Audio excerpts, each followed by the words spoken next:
I will summarize what we have so far discussed. The under the market structures, last week we discussed the perfect competition. Actually, we started the discussion on week before. Perfect competition, assumptions, some examples, so nearly perfectly competitive market. Then how does the competitive market, a firm in a competitive market, decide the profit maximizing output? Diagrammatically we discussed, and at the same time we discussed few examples to determine the profit maximizing output.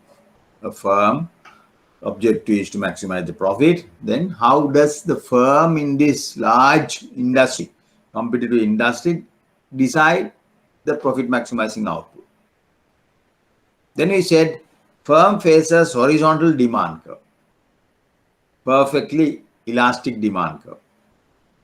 And taking this perfectly elastic demand curve, firm and the marginal cost curve, firm decide the profit maximizing output. Demand curve is the MR curve. Then MC curve and the MR curve, point of intersection of MC curve and the MR curve indicate the profit maximizing output. Once you know the profit maximizing output, you can calculate total revenue generated by this profit maximizing output, then the total cost of this output, then the profit. After that, the profit. Next topic we discuss the short run and the long run. We know a firm's behavior in the short run and the long run different, because in the short run, some of the factors of production fixed. In the short run, therefore, there is a fixed cost.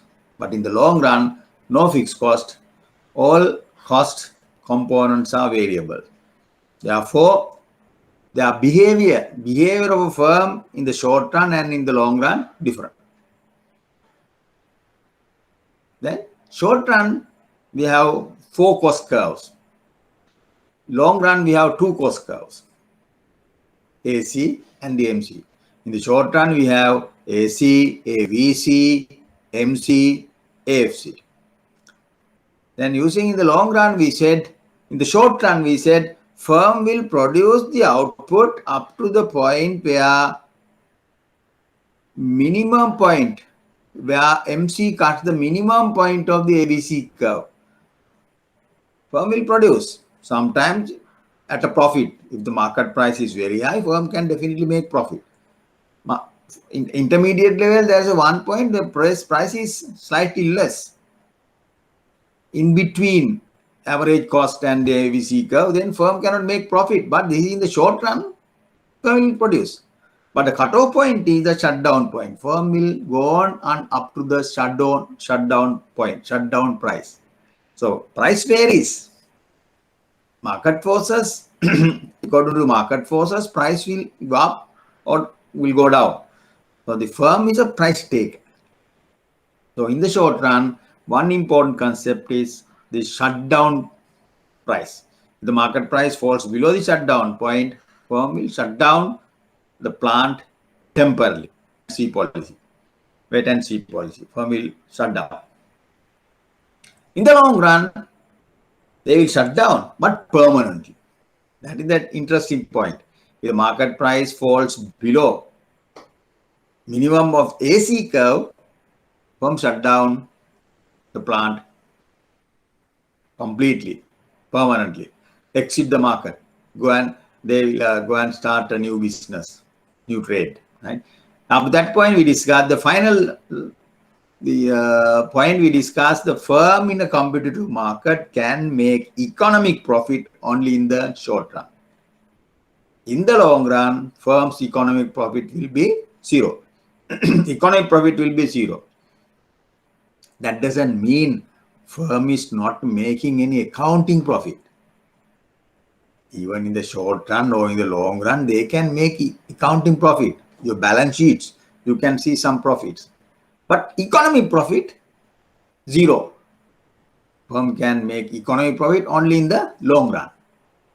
Short run, economic profit will be zero in the long run. Short run, they can make economic profit. Long run, economic profit will be zero. But in both cases, firm will be able to do accounting profit. Right. Up to that point we discussed. Then after that we started the discussion on monopoly. Monopoly. It's right. Now before that, I would like to have an announcement from the Institute IBSL.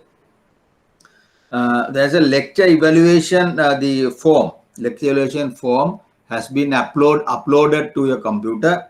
The institutes. So please evaluate the lecture and the lecturer. Not this week. Next week they expect you to get that evaluation form next week. Right? Please attend that lecture evaluation form. If you check your computer, the tutes on the tutes, it has been uploaded. Right? Please attend that. Okay. Now this monopoly.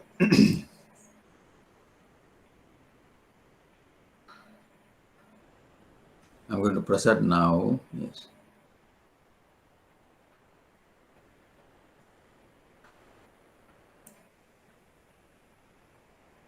Yeah.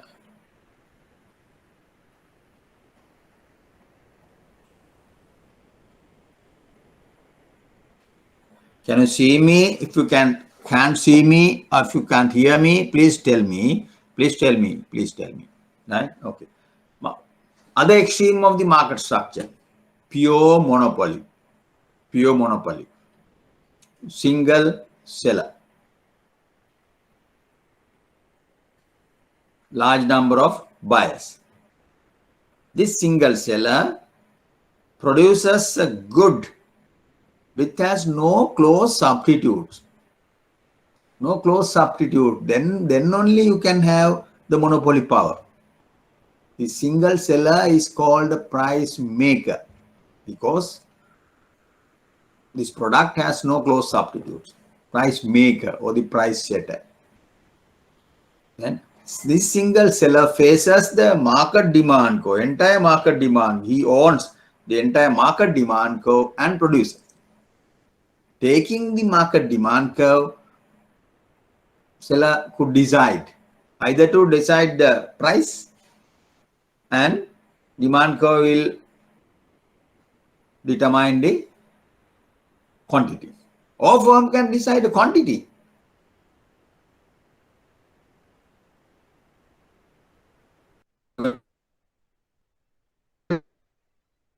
Shown by the say the monopolist is a price setter, because he can control the market. Quantity demand curve is decided by the demand curve. He can fix the quantity and let price to be determined by the demand curve. Quantity setter or the price setter, no problem. You are a monopoly. No close substitutes. Right. Then we define a single monopoly, single firm that serves the entire market. Single firm faces the market demand curve for its output. Unlike the competitive market, firms' output does not have close substitutes. Electricity, you can say there are so many substitutes, the biogas, nuclear power, wind power, but they are not close substitutes. Still, the 70%, more than 70% of nearly 70% of our electricity is generated by the hydro, right? So the hydropower electricity, no close substitute. Wind power is there, and the nuclear power we don't have. Coal power we have. Thermal power we have, right? That is there, but the hydro dominates. Also, unlike competitive market firms, output decision, the monopoly output decision will determine the selling price of the good or quantity, right? Shall I say price? I think last week we discussed these things. Shall I say price? Quickly go through these things. Shall I say price maker? No close substitutes. There are entry barriers. Entry barriers. Competitive market, no entry exit barriers. Any firm can enter or exit anytime, at any time. Seller does not behave strategically because you are the only seller, no? Pure monopoly. Therefore, you need not to behave strategically. Right? Even the competitive market firms behave independently. No strategic behavior. That is one of the assumptions. But the oligopoly market, like commercial bank, it's like 25 banks, they behave, firm behave one, but if you take one particular bank, these firms behave, players behave strategically.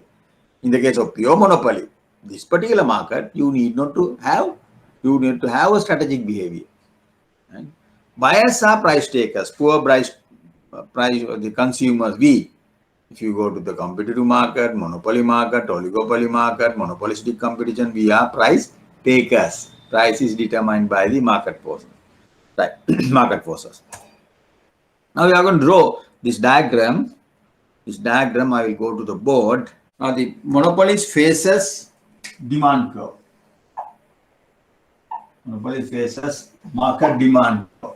Market demand curve. Market demand curve is this. Demand curve. If the demand curve is downward sloping, it can be proved that MR also downward sloping. MR also downward sloping, and also it cuts this. This is the MR curve. The MR curve, the demand curve is linear. It bisects this distance. Right? MR curve. Now the competitive market, remember, MR is demand curve is horizontal, MR is horizontal. Now this monopoly market, demand is downward sloping, MR is also downward sloping. Now there's a key difference between these two markets. Right? Now to determine the profit maximizing output, we need the cost. Marginal cost. Marginal cost curve is, it is generally U-shaped. MC. Now where is the profit maximizing output? Yeah. MR equals MC. MR equals MC. That means MR and point of intersection of MR and MC curve. This point. Not this point. This point. MR equals MC here. At this point, MR equals MC.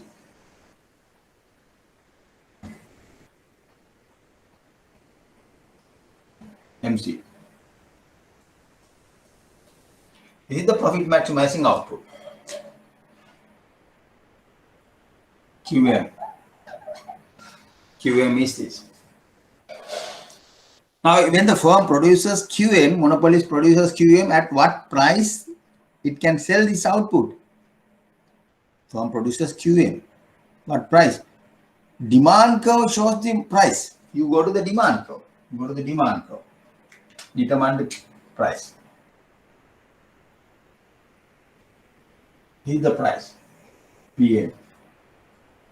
Demand curve indicate the price for this output, QA. Right? Yeah. Now what is the total revenue? Total revenue is price into QA, PM into QA. Price into QA. Price into QA. Price into QA. Total revenue. Cost. Total cost is what? You have to calculate the profit. Now this is the revenue. This area is the revenue. Total area. PM into QA. PM into QA. Revenue. Cost. How much? Total cost. To calculate the cost, we need average cost. If the firm produces 10 units, if the average cost is 5, 10 into 5, 50 is the total cost. Average cost into quantity. But in this diagram, we don't have average cost. We can draw the average cost curve. Average cost curve is like this. Now, what is the average cost of this output? We go to the average cost curve. This is the point. Average cost is this. AC. ACM. Profit maximizing output.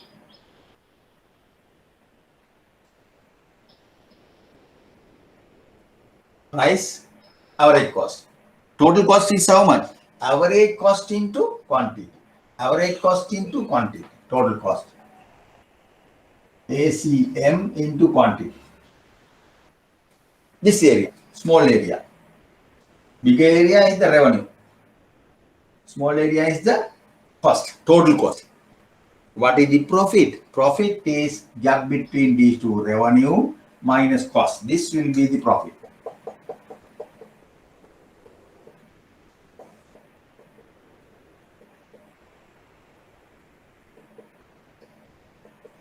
Profit. TR minus TC is the profit. Profit equals how much? Profit is TR minus TC. TR minus TC. What is that? TR is PMQM. Minus TC is ACM QM. QM is common. You can take QM out. PM minus ACM into QM. That is the profit. What is profit? PM minus ACM. PM minus ACM. That is this distance. PM minus QM into QM. QM is this one. PM minus ACM is this QM. So therefore, this will be the profit. Profit is that. Unit profit minus the PM is the price is 10. Average cost is 8. 10 minus 8 is 2. If they produce 10 units, 2 into 10 is profit. That is the profit. Understand? This is a basic model. Basic model about the I think I have the diagram. Basic model about that. Right? You can see now. Then, can you see the board? Yes. We will not about that lesson. Monopoly profit maximization. Demand curve is downward sloping. Please, if you have any disturbances, please tell me, speak to me. The demand curve is downward sloping, demand curve is downward sloping. Price PM, average cost ACM. Next slide, you can see the calculation. Total revenue PM into QM. Total cost, average cost into quantity. Then what is the profit? Profit is TR minus TC. That is PM QM minus ACM QM. If you take QM out, PM minus ACM, that small gap, into the quantity, into quantity. You can see that is quantity. PM minus ACM into quantity is the profit. Profit. Monopoly is profit. Right. Right. Monopoly. Now examples for this monopoly market. I will get now. These are the some questions, past paper. Some question. Give example for monopoly markets. Draw a demand curve faced by a competitive firm. Down this an homework exercise you can do. Let's go to the monopoly market examples. Examples. Because CB is the monopolist. CP is the monopolist. Ceylon Tobacco is a monopolist. Sometimes central bank is a monopolist. So you have one central bank, no? Right? Then, because you have a price taker, you have a very interesting ability. You can sell the same product at two different prices. In the competitive market, you can't do. You can sell the same product at two different markets, right? Two different markets. That is called price discrimination. Price discrimination.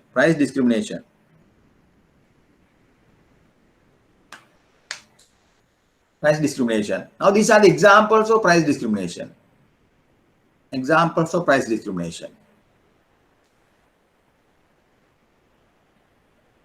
going to that person. Right. Okay. Right. Okay. Now, CB charges low electricity tariff. So, electricity board charges low electricity tariff for industries than household, the other way around actually, households than industries. We are paying, households paying lower rates than the industries, right? Yes. Then the banks give higher interest margins for senior citizens than to other customers. Now, the senior citizens over 60 group, 60, they are getting you can invest 1.5 million rupees at the interest rate of 15%. Other customers can't do that. A customer is less than 60, definitely you are getting normal rate, right? The fixed deposit rate generally now it is 6%, 7% rate will be getting for other customers, but this the senior citizens have this facility, that is price discrimination, two different rates. Movie theaters usually charge lower fares to senior citizens than to other people. Now in Sri Lanka and most of the developed countries, if you have a senior citizen identity card, different color cards, when you surrender that to the theater, they will issue a ticket, they will charge you lower fare than the normal customer. That is another advantage for the senior citizens. Senior citizens are benefited in that case. Same film show is what? Paying two different prices. Person over 60 is paying lower charge than the person less than 60, right? That is the price discrimination. Same service is provided at two different prices. Pharmaceutical companies frequently charge different prices in different countries for the same drug. You can't say it is a quality variation is there, but that practice is there. Sri Lankan price and the Thailand price for the same drug may be different. It should be different because of the exchange rate. But if you take the same exchange rate, same rate, same actually the in Sri Lankan rupee also, if you calculate both, two different prices. Two different prices. That is price discrimination. Price discrimination. CB is a good example. Monopolist can sell the same item at two different prices. Another example is bank manager. If you are a bank manager, a prime customer comes to the bank, good customer comes to the bank, you know he's a good customer. He has not default any loans, right? His credit worthiness is very high. Another customer, subprime customer, not that good. He comes to the bank and ask want to buy, suppose they want to buy dollars. For the good customers, bank manager can use his discretion and sell dollars at a small lower than the subprime customer. Not the big margin, maybe 1 or 2 cents less than the other the subprime customer, right? By that way, the subprime customer is benefited, right? Now another example is nowadays Middle East, those who are working Middle East migrant, if they remit their foreign exchange earnings to the banks, commercial banks. Now most of the banks give 2 rupees more for dollar than the normal customer, right? 2 rupees more. So therefore that is one of the policies to encourage the foreign remittances, because you give small margin to the housemaid working abroad, and then once she know this, she definitely she will encourage to send the money through the banks.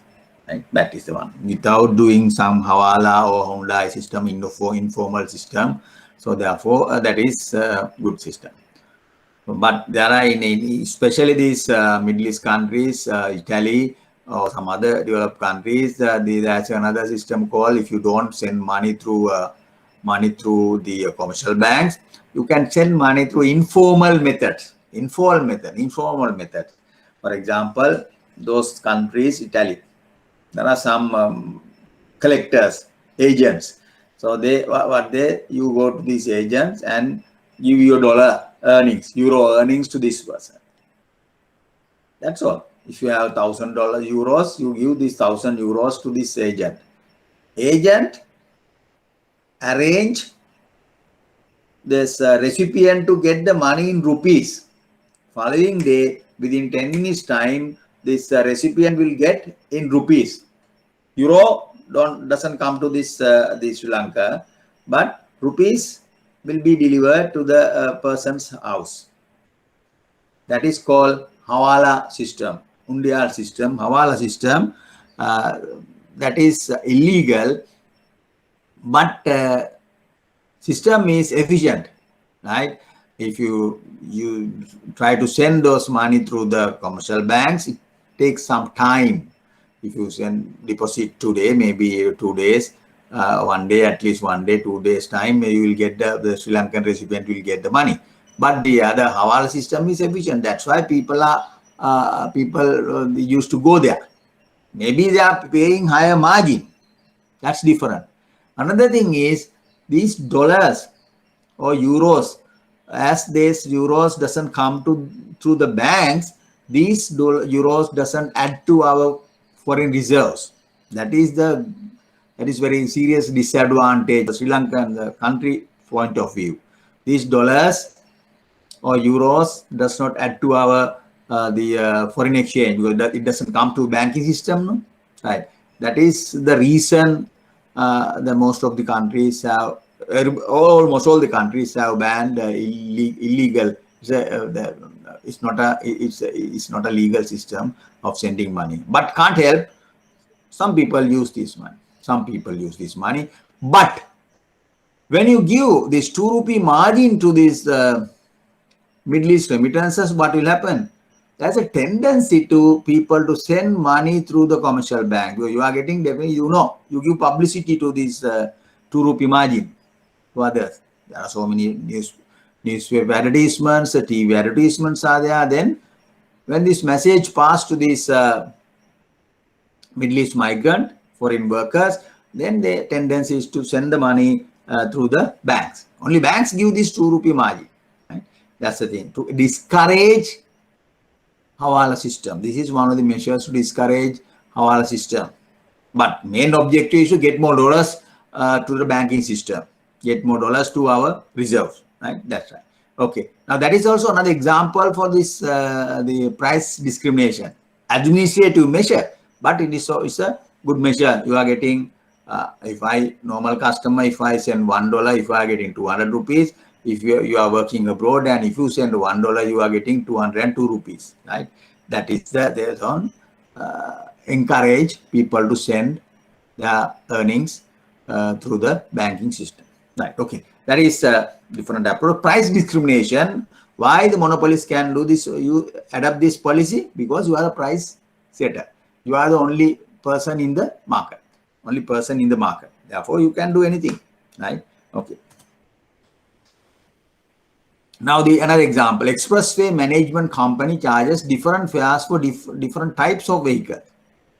Heavy vehicles, cars, buses, luxury buses have 2 different rates, 3 different rates. That is price discrimination. Because the expressway management company is the monopoly.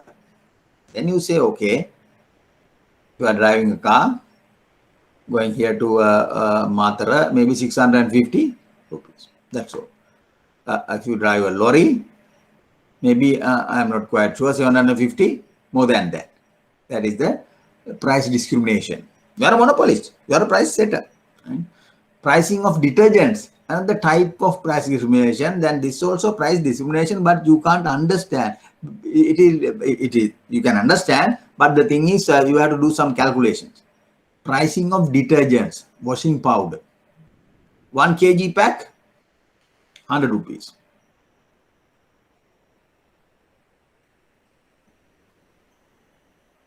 Okay. 1 kg pack, 100 rupees. But 2 kg pack, not 200 rupees, 150. Then what is unit price? Unit price is 75. If you buy 1 kg pack, 100 rupees. 2 kg pack, 150. Kilogram price is 75.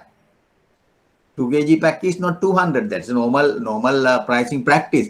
That's why you are selling the same item. Different quantities are charged different prices. First 1 kg pack, 100. If you buy a 2 kg pack, kilogram price is 75 rupees per kg.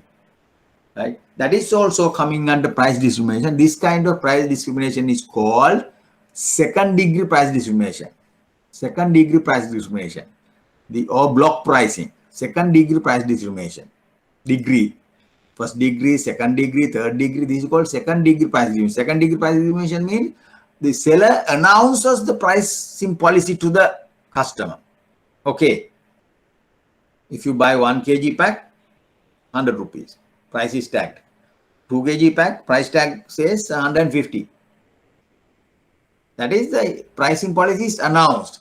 Then depending on customer's requirement, customer will go for one of these packages. If for our house, if I need only 1 kg per week, I will per month, or I will buy 1 kg pack. Another person's house, if you buy lots of washings are there, then he will go for the 2 kg pack. Second degree price discrimination, you announces the pricing schedule, pricing policy. Then taking this pricing policy, customer will go for one of these schemes, pricing. Item, the example 7, also another example for second degree. Pricing of airfares. Vacation fare lower than the business trip. If you go vacation fare, you go to let's say the Dubai, spend 2 days, and go to the London another 3 days, then come back after 3 days. You come back to Colombo, vacation, right? Then the short stays, you directly go to the good example is this. Today you take the flight from Colombo to London. You stay 5 days. You enjoy there, right? Piccadilly House. Then you go to various other Madame Tussauds, the museum. Visit there. 3 days. You spend 3 days and come back. That is a vacation. Sorry, long vacation fare. You go to London, spend 3 days, then come back. Business trip means today you go to London. You have a director board of directors meeting. Then you attend this meeting, come back same day or following day. Short stay. That is business trip. Therefore, vacation fare is lower than the business trip. Then Emirates announces, if you go to London, from Colombo to London for short stay, long stay. Long stay means vacation fare is lower than if you charge air ticket is, let's say, $1,000 per ticket. The short stay business trip is short stay. Following day or the same day you come back, maybe it is $1,200. $1,000 per $1,200. That is the price, second degree price discrimination. You are a monopolist. You announces that pricing policy. Then depending on the customer's requirement, if I go for vacation trip, the long stay, I will definitely buy the vacation fare, lower fare.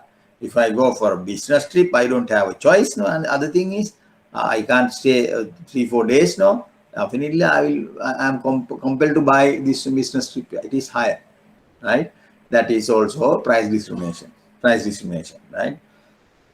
Yes, about 6 and 7 are called price discrimination based on self-selection criteria. That's why I said self-selection criteria mean depending on customer's requirement. It's a price discrimination, but self-selection criteria.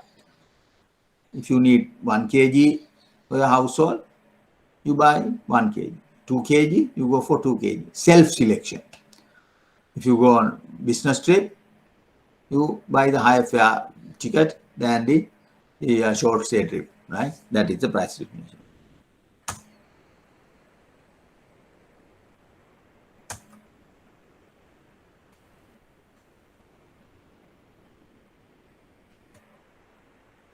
Right. Why might a monopolist find it profitable to engage in price discrimination? Let us consider an example, right? Let's say before we discuss the next point, I'll discuss the one example here. Let's say monopolists have uniform price. Let's say he has 5 kilograms of 5 shirts at $10. 5 shirts and $10. All 5. First shirts $10, second shirt $10, third shirt $10. Like that. Fifth shirt also $10. How much you can earn? $50. 10 into 5, $50. Uniform price. Now the price discrimination. Let's assume the monopolist can do this thing. Okay, when you go to buy a shirt, buy 5 shirts, he might say first 3 shirts. First 3 shirts, my price is $12 per shirt. Balance to 10. First 3 per shirt is 12. 12 into 3 is 36. 36. Then balance is the 10 into 2 is 10 into 2 is 10 into 2 is 20. 36 plus 20. 46, 56. 46, 56. Total, if you sell under price discrimination, if you sell 5 shirts at 2 different prices, first 3, 12, 36. Balance to 10, 20.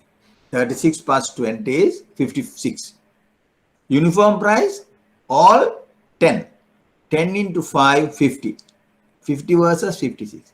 Definitely, monopolists can get higher revenue, higher profits under price discrimination. Understand my example? Assume you are a monopolist. Customer comes, 5 shirts. He wants to buy 5 shirts. Then he say, okay, uniform price is 10. Because you are a monopolist, you are a price setter. One monopolist can charge uniform price, $10 per shirt. 10 into 5, 50. Other monopolist, maybe, the other policy, definitely this monopolist, second monopolist living far away from this the place, you cannot resell, far away. Then his policy is first 3 shirts, $12. Balance, 2 shirts, 10. Then if you want to buy 10 shirts, you have to pay definitely $56. $56. Otherwise, you have to come back to go to Tangle and buy is paying 50. Now this guy is in Jaffna. So this monopolist, right? 56, right? $56.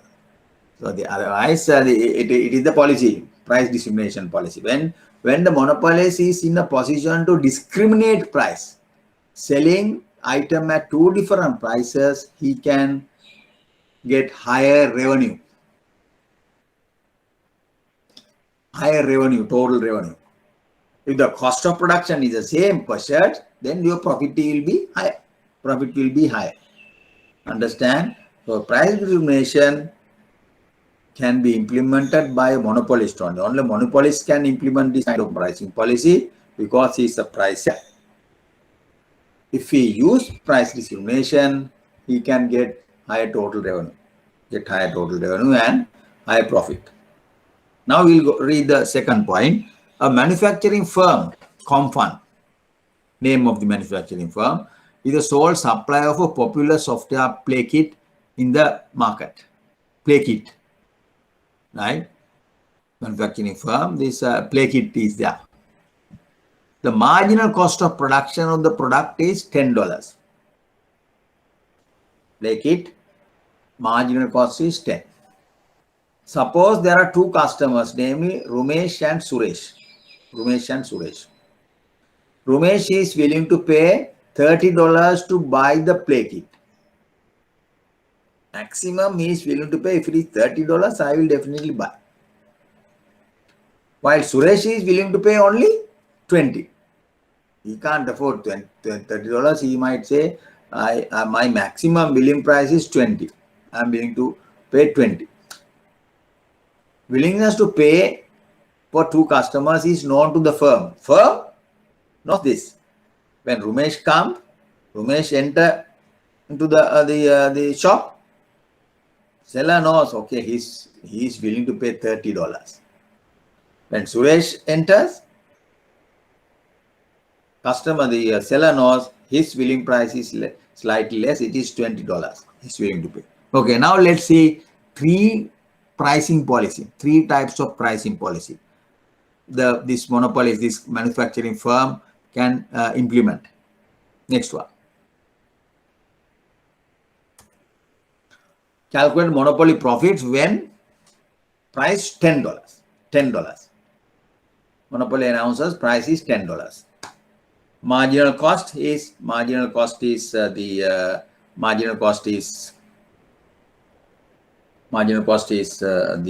10. Now I will go to the board now.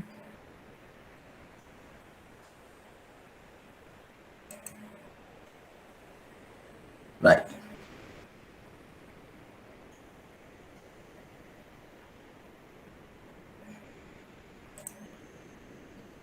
Okay. Now you can see, go to the board.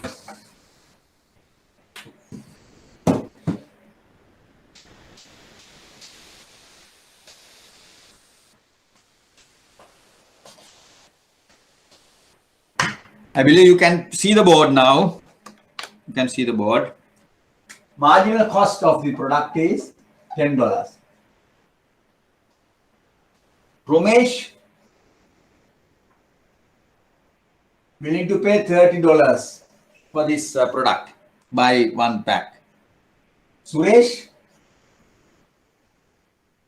willing to pay only 20.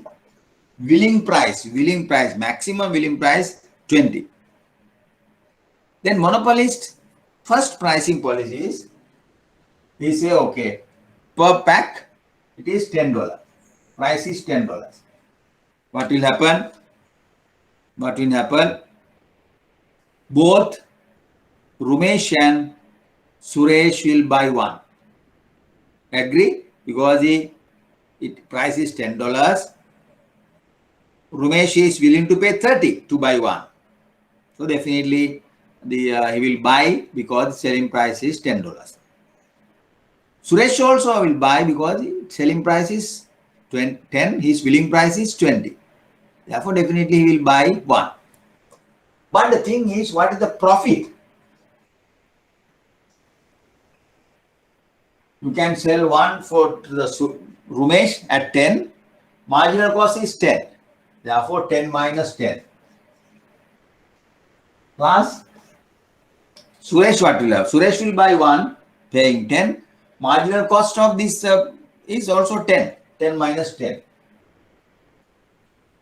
Profit 0. Profit 0. 10 minus 10, 0. 10 minus 10, 0. If the monopolist price the item exactly at the marginal cost, he can't make any profit. That's true. Then what will happen? He'll charge 20. He will say, my price is 20. Not 10, 20. Then what will happen? 20. How many can be, how many units can be purchased?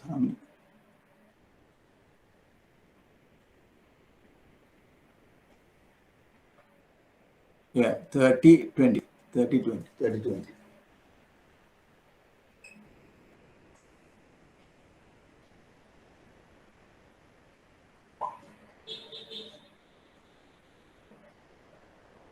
Right. $30. Then second pricing policy is $30. He say my unit price is 30. Then what will happen? Rumesh will buy, but Suresh will not buy. You can sell only one unit. Profit will be how much? 30. Well, he is willing to pay 30 for this one, to buy one. 30 minus 10. Suresh will not buy. Why? Suresh's willing price is 20. Therefore, he will not buy because his maximum price is 20. No? He will not buy. He said no thanks. Therefore, only Rumesh will buy.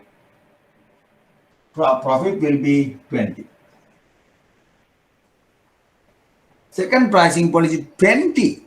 Then what will happen? Both will buy. Profit how much? Rumesh will buy, willing price 30, selling price 20. Definitely he will buy one. 20, paying 20. Marginal cost 10. Plus, Suresh also will buy, willing price 20, selling price 20. He will also buy. 20 minus 10. Then what is the profit? 10 plus 10, 20. Now you can say when price is $10 per pack, make it 0 profit. Price 30, 20 profit. Price 20, profit increases 20. Right? Billing prices.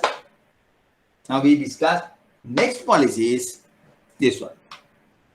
When Suresh comes,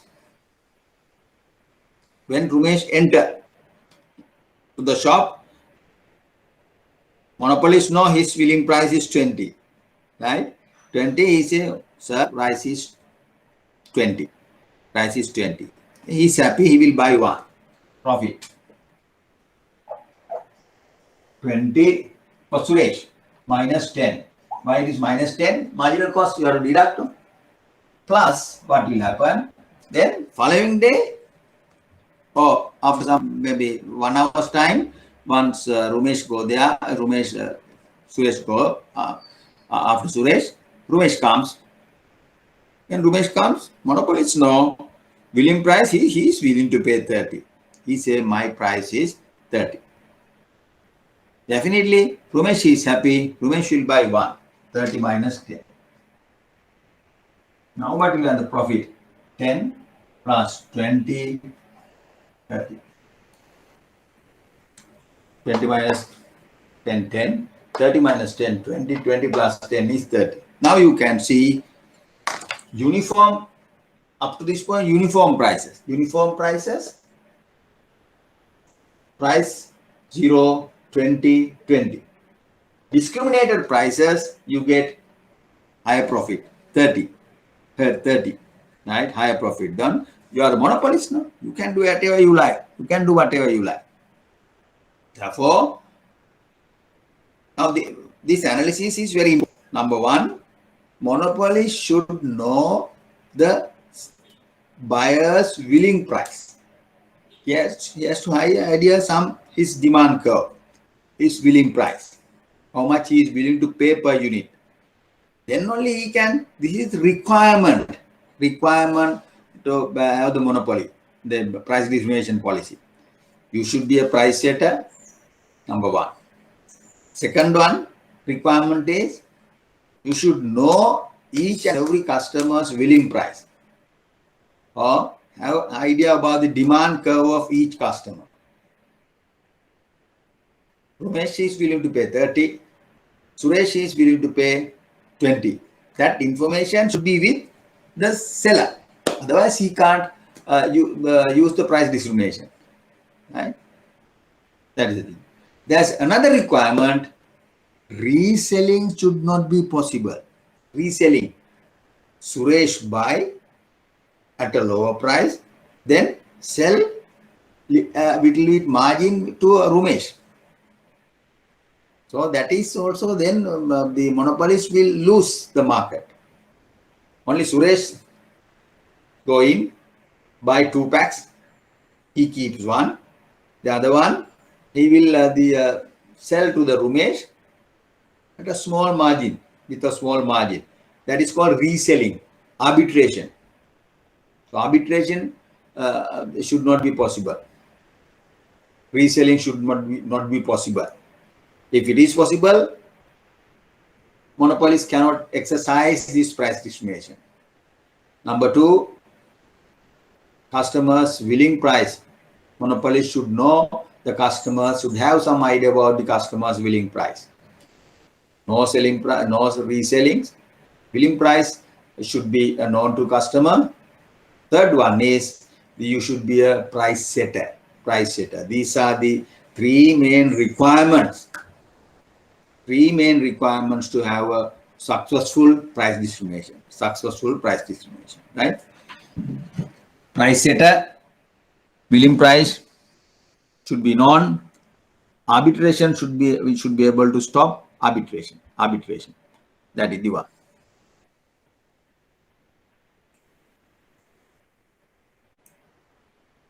That is which price D can earn profit of 30. First one, if price is 10, No profit can be made. When you price the item at the marginal cost, you can't make any profit. Marginal cost is also 10. You have said marginal cost of production is 10. The marginal cost of the product is 10. If you price as 10, you can't make profit. 30, you can make profit, but only one of the customers will buy. Only Rumesh will buy. Suresh will not buy. Rumesh is willing to pay 30, but Suresh willing to pay only 20 for this one. Rumesh willing to pay 30, therefore he will buy one, paying 30. Marginal cost 10, monopolist can make 20. Right? Suresh will not buy.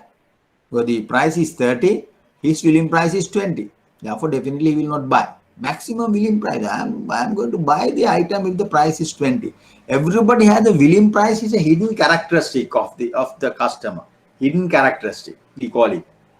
When you go to some stores, some shops to buy a pair of shoes, or buy a sari or a blouse, right? You have some idea about, depending on your budget, you have some idea about the price range or the price. Not a very high price, but price range is that. That is the willing price. Nobody knows the willing price. It is only you. Only the customers has that idea, the information about the willing price. If I will go for the pair of shoes of let's say 3,000, the another person might be willing to buy a pair, another pair with up to 5,000. He might go. My willing price is 3,000. His is 5,000. Willing price is a hidden characteristic. Hidden characteristics. Monopolists somehow or other should know the consumer's willing price. Willing price, right? If Rumesh you can judge using his the outer the appearance, the appearance, or his shirt, his wristwatch, and he's a rich guy. He might pay higher willing price is 30. Other guy is not that posh, then he might say 20. Like that, different indicators can be used to identify this the willing price. Willing price is a hidden characteristic. Hidden character. Then the second policy is the 20. Third policy is 20. If it is 20, Rumesh is happy, he will buy one. Profit is 10 for the seller. Suresh is happy, he will buy one. Again, profit is 10. 10 plus 10, 20. Then part D is the price discrimination. Price discrimination is when Rumesh is charged with 30. Seller knows he is willing to pay 30. He is a rich guy. 30. Then he will say, okay, sir, price is 30. He can make $20 profit from each. 30 minus 10. When Suresh enters, he says, sir, okay, it's quite cheap. It's 20. He is also happy by 1. 20 minus 10, the 10 profit. 10 plus 20, 30 profit. So under this price discrimination, monopolists can make under this scheme, price scheme D, monopolists could make higher profit. What do you call that pricing policy? It is called second degree pricing policy. Second degree pricing policy. Second degree pricing policy. Right? You announce us the pricing policy. Right? Right.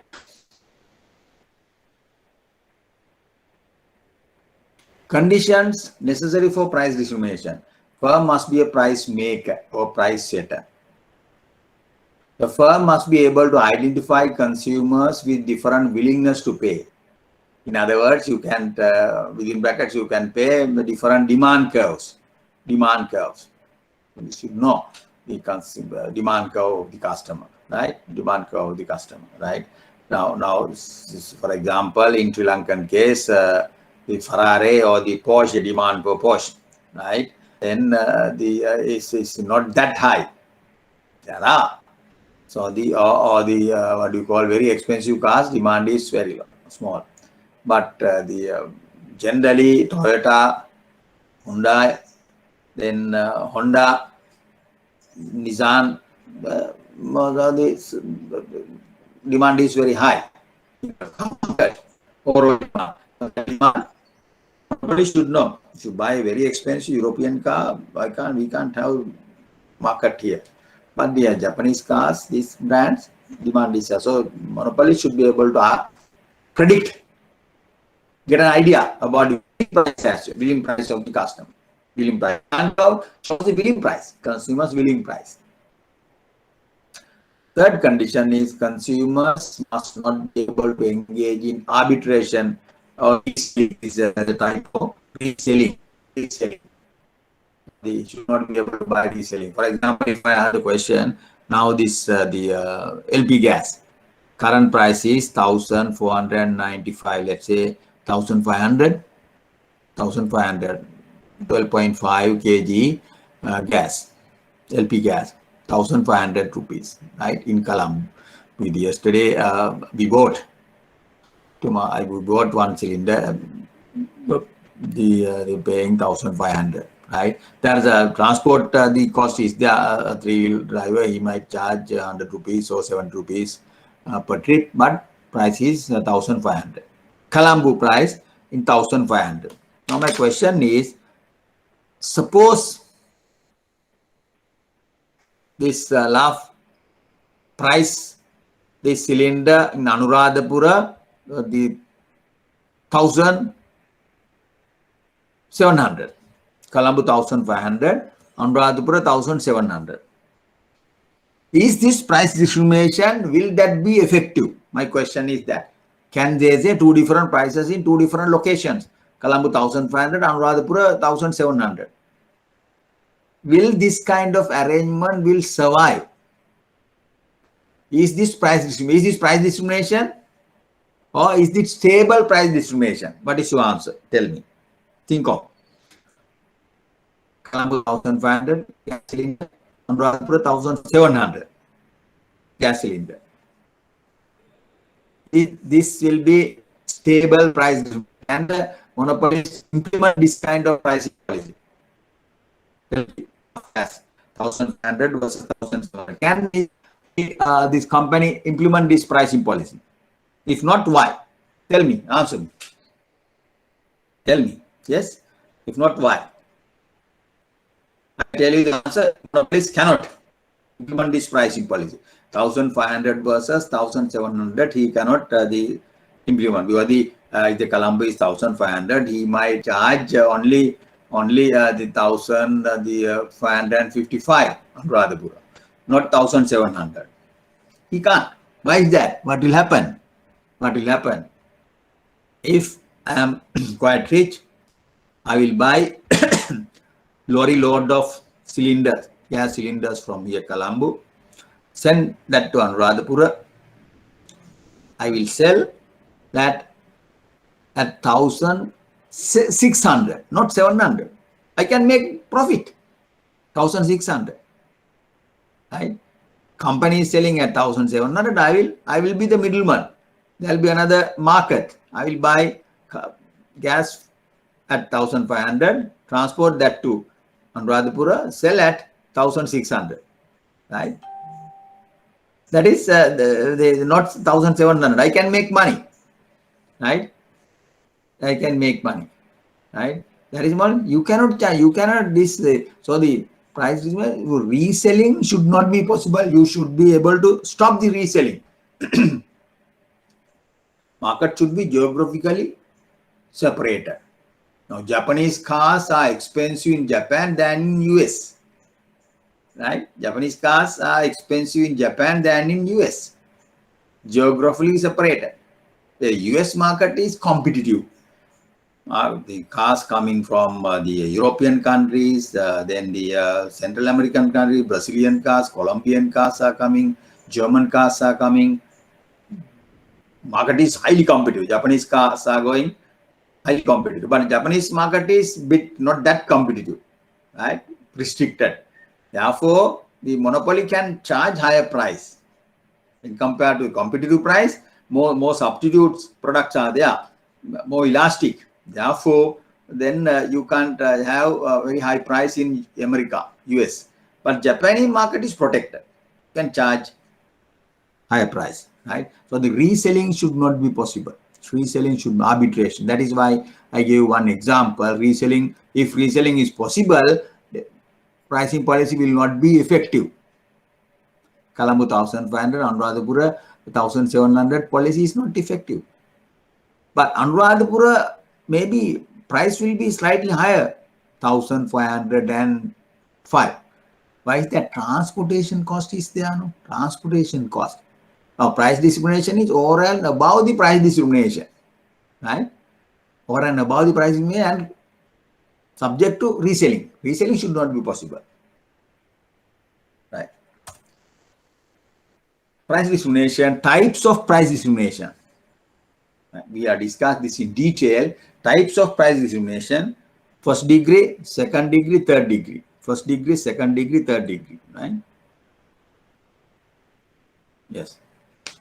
First degree, second degree. Now you have some idea about the price discrimination, but the degree: first degree, second degree, third degree. Second degree, I have already discussed. Second degree, pricing of detergents, airfares. Seller announces the pricing policy to the customer. Customer taking the self-selection criteria, he will go for one of these quantities. Detergent price, first kg 100, 2 kg pack is 150. Depending on a requirement, you will go for one of these things. Right? That's also same. Third degree price discrimination is also called market segmentation. Take down.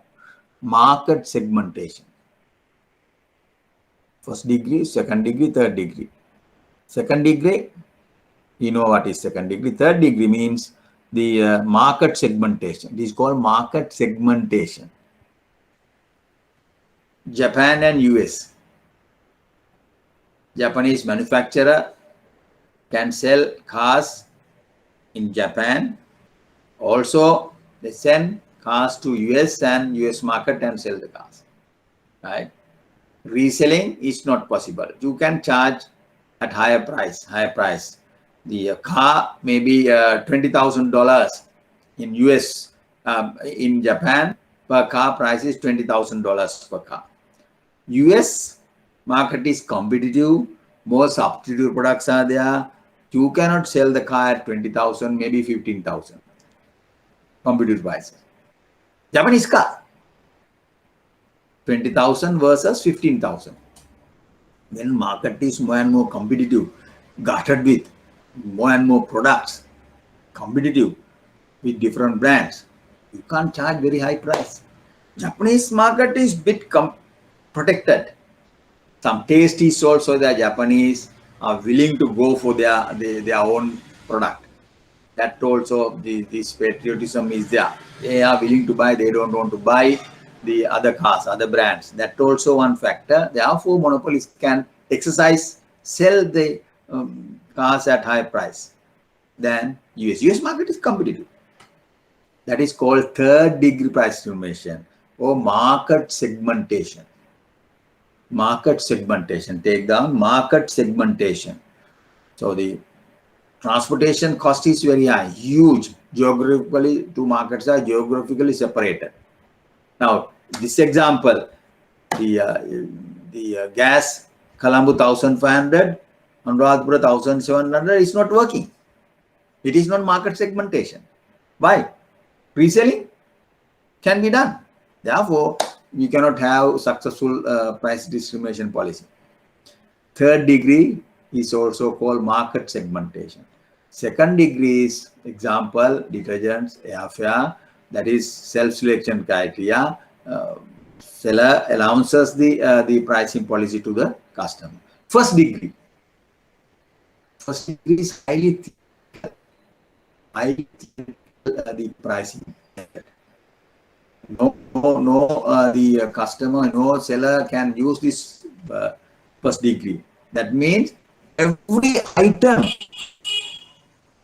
has a different price. For example, if I want to buy the 5 shirts, first shirt is at the 10 shirt, buy one. Third shirt, fourth shirt, 9, fifth shirt, 8. Like that. Every item has a price. Perfect price distribution. Monopolies can charge price for each item. That is called perfect price discrimination. Highly theoretical one. No monopoly can implement this kind of policy. The first degree. It is also called, within brackets, you can take down perfect price discrimination. Perfect price discrimination. Third degree price discrimination is called market segmentation. Japanese cars in Japan, Japanese cars in US market. Example, right? Second degree is monopoly pricing policy and customer taking the pricing policy and also his or her requirement to go for this brand, one of these packages. Now the detergent pricing policy is called the block pricing. First kilogram, first kg pack, second kg pack, 3 kg pack, block. First kg pack 100, kg pack 150, 3 kg pack maybe 180. Then 1 kg 60 rupees. Kilogram price 100, kilogram price 75, kilogram price 60. Block pricing. That is called block pricing. Right? Block pricing. Second degree. First degree is perfect price discrimination. Third degree is called the market segmentation. Market segment. Main thing is that in the examination they usually ask this the requirement for price discrimination. Monopolist, what are the requirement? Firm should be a price setter or price maker. Firm should have some idea about the customer's demand, the willingness to pay for the product. Demand curve shows the willingness to pay for the product. Third, the customers must not be able to engage in arbitration or reselling, right? Reselling policy should not be possible. That is one. So therefore, to do that, we issue different colors tickets. Senior citizens are giving the blue color ticket. Normal citizens is called green color ticket. Then you cannot resell, right? You can exchange, right? That kind of different the techniques are using, but anyway, somehow the seller should stop. You have to have some measurement from policy to stop the reselling. If reselling is done, you are losing. You can't make the profit. You can't make profit, right? You can't make profit. You can't have a successful price discrimination. Right. Now we are going to discuss one example, monopoly. The data below relate to a product handled by a pure monopolist. Calculate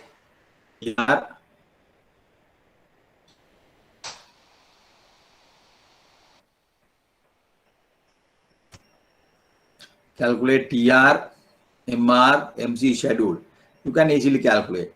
How do you calculate TR? Price into quantity is the total revenue. 20 into 0, 18 into 1, 16 into 2, price 14 into quantity 3, 12 into 4, 10 into 5, 8 into 6. So put another row TR, calculate revenue. If you know the revenue, you can calculate MR, change in revenue, change in output, MR. MC, of course, you can calculate. TC is there, no? MC schedule. You draw 3 arrow, TR row, MR row, MC row. Can you calculate? I will give you 5 minutes to calculate. Very easy. The only thing is you get the multiply quantity by price to get the TR. Then using TR you can calculate MR. Using TC you can calculate MC. Please do that. 5 minutes. Do that. I'll give you 5 minutes. After that, profit maximizing output. It's 12:09. Yes, 12:15. 12:15. We'll discuss. 12:15. We'll discuss. Please do that. Draw TR, MR, and MC schedule. Quantity.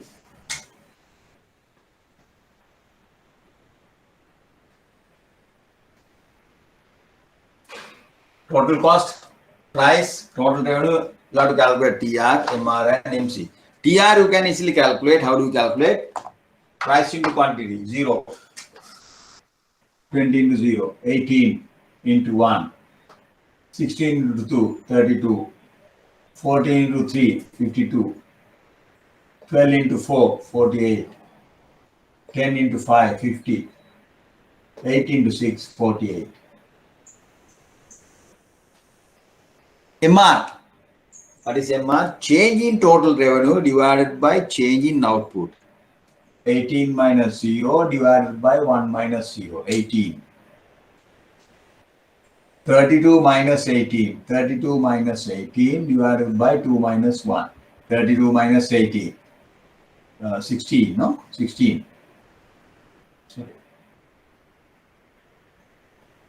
18. 14. 32 minus 18, 14. 14. 52 minus 32, 20.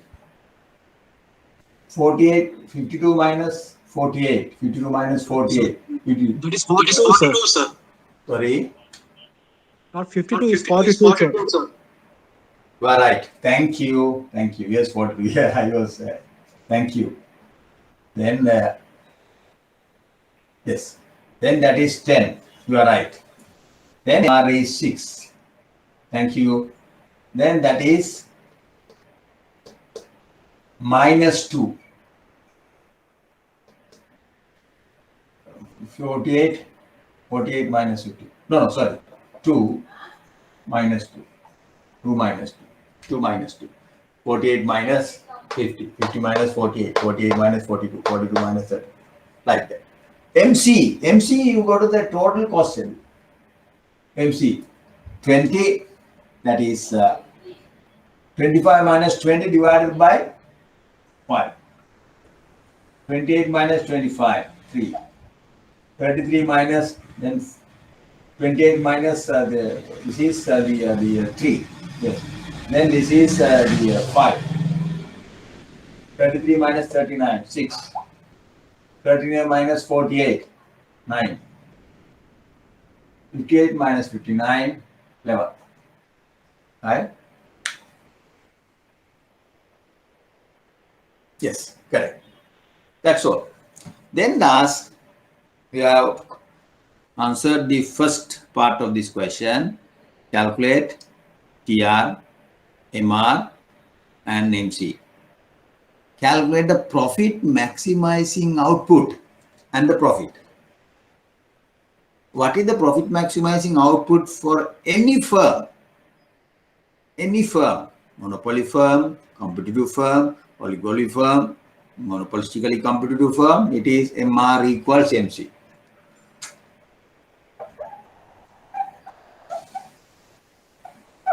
MR equals MC. Then what is the profit maximizing output? You have to determine the output level Q where MR equals MC. MR equals MC. What is that output level? Tell me. Yes. Sashini. What is the Kaushani? What is the output level?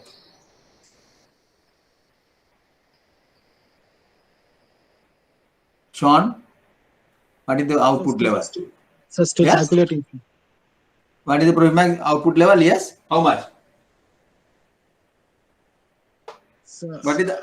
Yeah. I'm still calculating, sir. You are actually calculating. Yeah. Profit maximizing output is how much? I have in that. You have determined anybody? Output level where MR equals MC. Output level where the point where MR equals MC. This is MR. 6. Yeah. What is output level? 6. Output level. Output level? Corresponding output level, profit maximizing output level, how much? 4. 4, sir. 4. Very good. 4. Yes, yes. 6. 6. Profit maximizing output level is 4. 6 and 6. Therefore, profit maximizing output level QM is 6. Sorry, 4. 4. Profit how much? We know. Total revenue is 48. TR 48. TC is 39. 39. Therefore, profit equals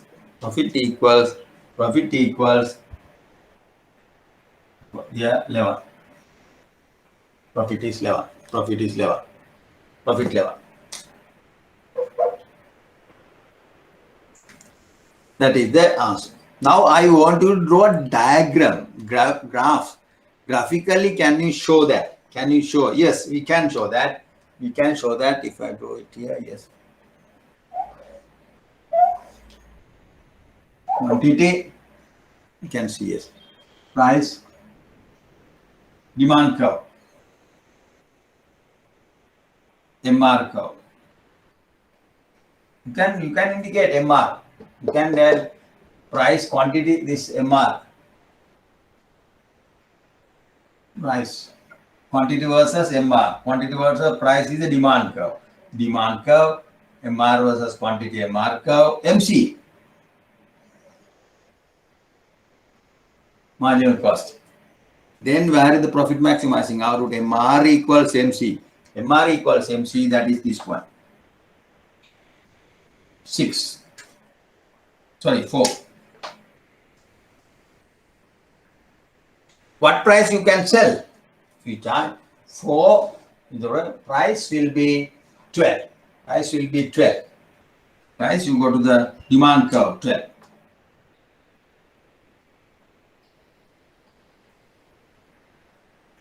12.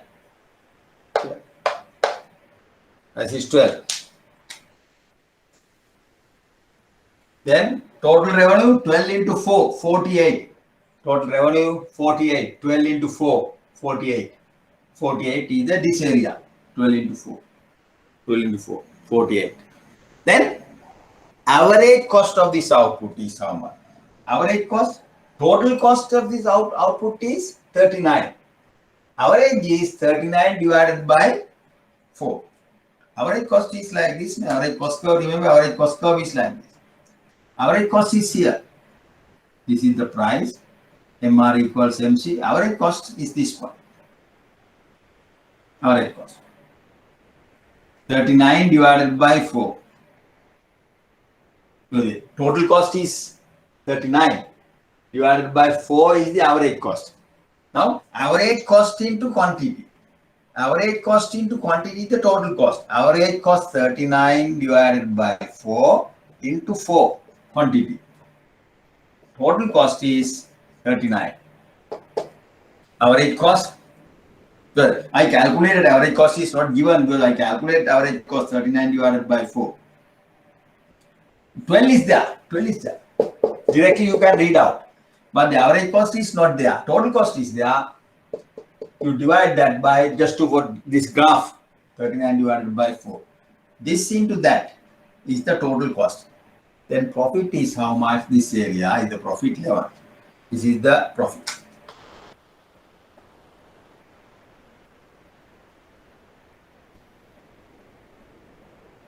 Profit. Profit. Right? That is the profit. Understand this? This is a past paper question. This is a past paper question. Please understand this and calculation at the same time. Please understand the graph. How to draw the graph. That also important, right? So the from this schedule slides, this calculation, this the point. I will stop the the monopoly market. Next week, I will briefly discuss a monopolistic competition and the oligopoly market. Monopolistic competition and the oligopoly market, briefly discuss these two Then we will start the macro. Next week, our plan is first to discuss monopolistic competitive market and the oligopoly market. I might not give you a handout, but briefly I will give all the characteristic and the charts, graphs. Then the macroeconomics we will discuss. Okay. Now we will stop from this point. We'll stop. Please doing this homework. I think I gave you 2 homeworks. I want to do the price designation, that someone, then the example for the monopolies, then the calculation. Please work out again. I believe you have a separate CR book, exercise book to this work out all these exercises. Right. Okay. Thank you very much. We'll stop now. Then the remember this another announcement. Lecture evaluation form has been uploaded to your computer. Please mark lecture evaluation, your assessment about this lecturer as well as the note. Right. Okay.